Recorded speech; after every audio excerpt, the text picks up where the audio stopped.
Black community leaders just finished meeting with our state's attorney general, hoping to have one of ASU's controversial fraternities charged with a hate crime. Reverend Jarrett Maupin is asking Attorney General Tom Horne to investigate the Tau Kappa Epsilon fraternity for possible hate crime violations. Horne is looking into both a 2012 hazing incident where a black student was beaten and that recent MLK Black Party.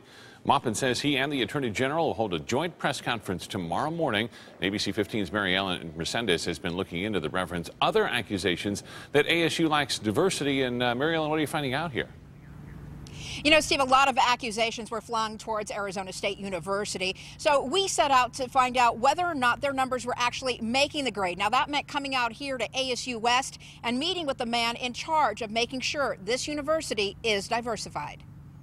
We are very, very invested in producing a diverse student body. Professor Eduardo Pagan is the man in charge of making ASU diverse. So he was a bit shocked to learn the university was under attack for not promoting diversity. Stop pretending like it doesn't have an issue with racism within its institutions. 2013, we won the Higher Education Excellence and Diversity Award, specifically recognizing us for our efforts in increasing not only enrollments among minority students, but also graduates. Reverend Jarrett Maupin accused the university of not having enough black students or black faculty members. But according to ASU's diversity report, between 2002 and 2012, the university increased its African-American enrollment by 107% and increased African-American graduate numbers by 131%. It's to everyone's benefit that we have a multiplicity of students bringing in a multiplicity of experiences, because it prepares our graduates to meet a complex world when they leave ASU. Still, Reverend Maupin says he would like to see more racial sensitivity training among students and faculty members.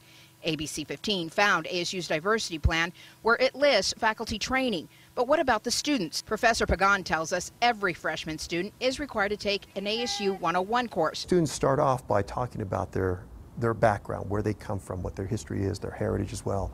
And discussions of diversity, the significance of diversity, are all throughout the curriculum.